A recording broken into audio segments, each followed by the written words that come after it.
नमस्ते। मैं हूँ तत्परा अहोरात्रा। मेरे पिता अहोरात्रा की गगन गोचरी वसुंधरा के शोध से आज आपके साथ जानकारी बांट रही हूँ। आधुनिक विज्ञान के वजह से हम आज मात्र अपनी उंगलियों पर ही धरती का दृश्य देख सकते हैं। गूगल अर्थ को नमन करते हुए हम आगे बढ़ते हैं। दिखाई देने वाला दृश्य है हमारा भूमंडल ग्रिड के साथ। हमारे पूर्वजों ने भूमंडल में मौजूद उत्तर ध्रुव को सोम ध्रुव और दक्षिण ध्रुव को यम ध्रुव का नाम दिया। यही है हमारा यमलोक और यही है हमारा स्वर्गलोक। हम इन सुख और दुख के बीच घड़ी के पेंडुलम की तरह झूल रहे हैं। इन सुख और दुख से मुक्त होने को ही हम मुक्ति कहते हैं।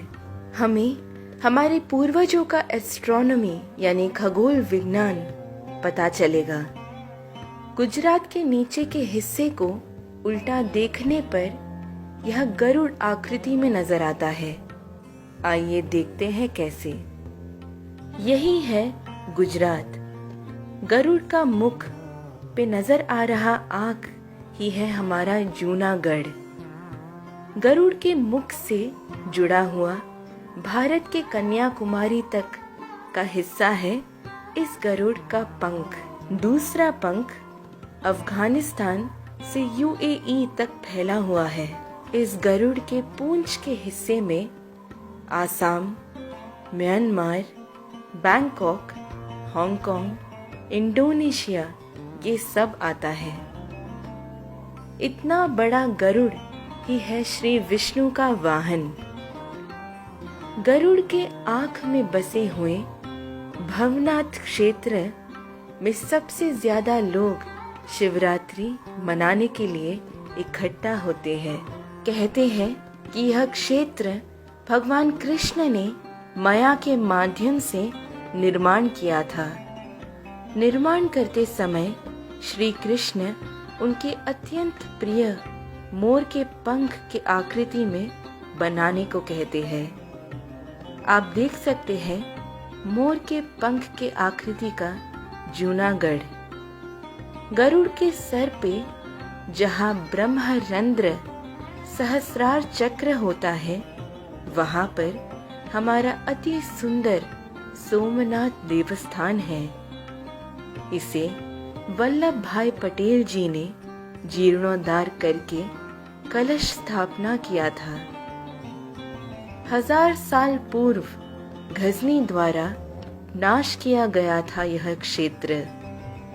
17 बार लूटे जाने पर भी ऐश्वर्यवान रहा सोमनाथ देवस्थान।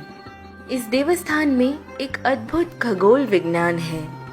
यहाँ पर एक बाण स्तंभ है।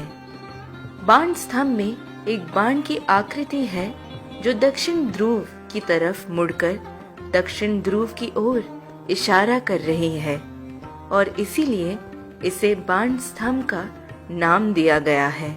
इसकी विशेषता ये है कि इसका एरो जो दक्षिण की ओर मुड़ा है, उसका अर्थ है कि दक्षिण की ओर से उत्तर की ओर आने पर जो सबसे पहला तीर्थ क्षेत्र मिला वही बना सोमनाथ देवस्थान।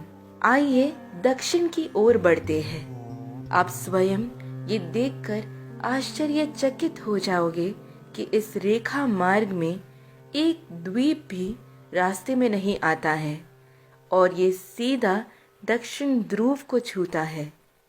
आज के जमाने में जहां हमें हमारे बाजू के घर में क्या चल रहा है ये भी नहीं पता, लेकिन गूगल अर्थ की मदद से हम आज आसानी से इतनी दूर लगभग 24,000 किलोमीटर तक देख पा रहे हैं।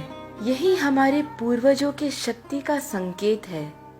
आर्यभट्टा और भास्कराचार्य जी कितने महाज्ञानी थे।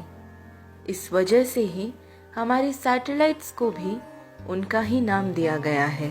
हमारे पूर्वजों का मानना था कि मरने के पश्चात आत्मा पहले यमलोक जाता है, जहाँ निर्णय किया जाता है कि यदि वे स्वर्ग जाएंगे या नरक। इसीलिए हमारे पूर्वज मृत शरीर के सर को दक्षिण की ओर रखकर लेटाते थे। सोमनाथ को मिलना और सोमध्रुव को मिलना एक ही समान है। भूमि यानी गुड़ और समुद्र यानी नमक। इसीलिए सबसे मीठे फल उगते हैं भूमि पर और नमकीन चीजें समुद्र में। समुद्र और भूमि के मेल से चल रही है हमारी पूरी दुनिया। सोमनाथ की यह अद्भुत लीला पहचानी गई सप्त ऋषि यानी मरीचि, वशिष्ठा, अंगीरसा, अत्रि, पुलस्त्य, पुलह, क्रतु और अगस्त्य ऋषि, ध्रुव ऋषि, हमारे संचारी ऋषि नारदा, राजा ऋषि भगीरथा, विश्वामित्र जैसे कई लोगों के तपों, संचारी, योग और दिव्य दृष्टि द्वारा। यदि आप सोमनाथ देवस्थान जाएंगे तो बाण स्तंभ जरूर देखना। सोना, पत्थर और लकड़ी से बनाया गया यह स्तंभ का जीर्णोद्धार किया था वल्लभ भाई पटेल जी ने। अब देखेंगे कि यमलोक कैसे पहचाना गया। भगवान यमराज का वाहन है भैंसा और ये ठीक भगवान यम की मुख की आकृति का है।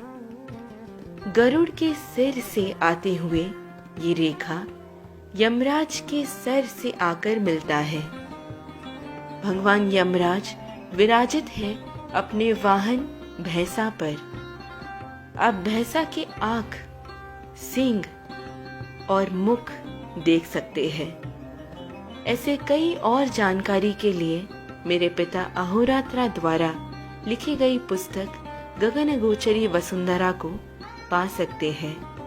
पुस्तक के लिए ईमेल करें tatpara@gmail.com पर। धन्यवाद।